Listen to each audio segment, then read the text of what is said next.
സ്തുതി. 25 നോമ്പിലെ 4-ാം ദിനം. ഉണർവോടെ എഴുന്നേൽപ്പാൻ ഒരു ദിനം കൂടെ നീട്ടിത്തന്ന ദൈവത്തിന് വീണ്ടും സ്തുതി. ഇന്നത്തെ ധ്യാനത്തിനായി തിരഞ്ഞെടുത്തിരിക്കുന്ന വേദഭാഗം അപ്പോസ്തല പ്രവൃത്തികളുടെ പുസ്തകം 13-ാം അധ്യായം 21 മുതൽ 26 വരെയുള്ള വാക്യങ്ങളാണ്. അതിന്റെ 25-ാമത്തെ വാക്യം ഇപ്രകാരം വായിക്കാം. യോഹന്നാൻ ജീവകാലം തികവാറായപ്പോൾ, നിങ്ങൾ എന്നെ ആരെന്ന് നിരൂപിക്കുന്നു? ഞാൻ മശിഹായല്ല, അവൻ എന്റെ പിന്നാലെ വരുന്നു. അവന്റെ കാലിലെ ചെരുപ്പഴുപ്പാൻ ഞാൻ യോഗ്യനല്ല എന്ന് പറഞ്ഞു. യോഹന്നാനോളം വിനയപ്പെടുക, ലാളിത്യത്തോടെ പുൽക്കൂട്ടിലേക്കുള്ള വഴിയൊരുക്കുക എന്ന ചിന്തയിൽ ഇന്നത്തെ വേദഭാഗം നമുക്ക് ധ്യാനിക്കാം. മണ്ണുകൊണ്ട് രൂപപ്പെടുത്തിയതാണ് എന്നെ അവിടുന്ന്, മണ്ണിലേക്ക് തന്നെ മടങ്ങേണ്ടുന്നവനുമാണ് ഞാൻ. അതിനിടയിലെ ഇത്തിരി കാലമാണ് ഈ മണ്ണിൽ എനിക്കെന്റെ കാൽപാദങ്ങൾ പതിക്കുവാനാവുക. മഹാകവി ONV കുറുപ്പിന്റേതാണ് ഈ വരികൾ. മണ്ണിനോളം താഴാൻ വിനയമുള്ളവരാകാൻ ലഭിച്ച ഒരവസരമാണ് ഈ നോമ്പ്. കാരണം അദാമേ എന്ന ഹീബ്രു വാക്കിന്റെ അർത്ഥം മണ്ണ് എന്നാണ്. ആദാം എന്നാൽ വൺ ഹു ബോൺ ഫ്രം അദാമേ, മണ്ണിൽ നിന്ന് ജനിച്ചവനാണ് ആദാം. ഈ ശരീരത്തിന്റെ ജൈവിക ഘടനയിലെ ഏറ്റവും ചെറിയ തന്മാത്ര അത് മണ്ണാണെന്നും ഒരു നാൾ ഈ ശരീരത്തെ മണ്ണിലേക്ക് തിരികെ കൊടുക്കണമെന്നും തിരിച്ചറിവാകുമ്പോൾ ഞാനും നിങ്ങളും എത്ര ചെറിയവരായി മാറും, എത്ര വിനയമുള്ളവരായി മാറും. ചെറുപ്പകാലത്തിലെ കളികളിലൊന്ന് മണ്ണപ്പ ചുട്ട് കളിക്കലായിരുന്നു. മണ്ണിൽ കളിച്ച് വളർന്ന കാലം മാറിയപ്പോൾ ഈ പാതകങ്ങളൊക്കെ ഒന്ന് അഴിച്ചു വെച്ച് മണ്ണിൽ അവസാനമായി ഒന്ന് ചവിട്ടിയിട്ട് എത്ര നാളായി എന്നൊന്ന് ആലോചിച്ചു നോക്കണം.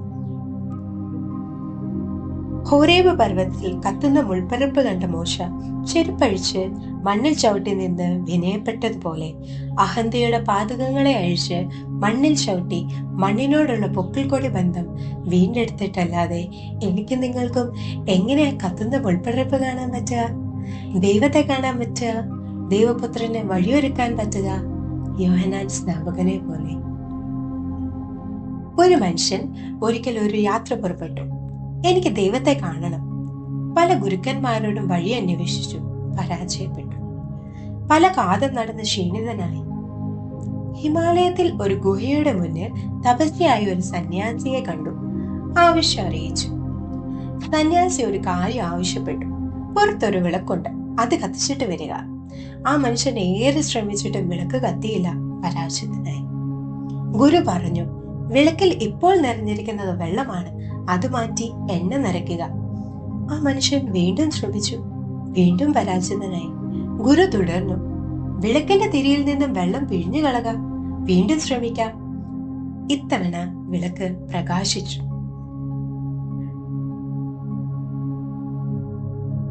ഹൃദയത്തിൽ നിറഞ്ഞിരിക്കുന്ന അഹന്തയും കയ്പിന്റെ സ്വഭാവങ്ങളും പിഴിഞ്ഞു കളഞ്ഞിട്ടല്ലാതെ എങ്ങനെയാ ഈ ആത്മാവ് പ്രകാശിക്കുക, ദൈവത്തെ കാണാൻ പറ്റുക?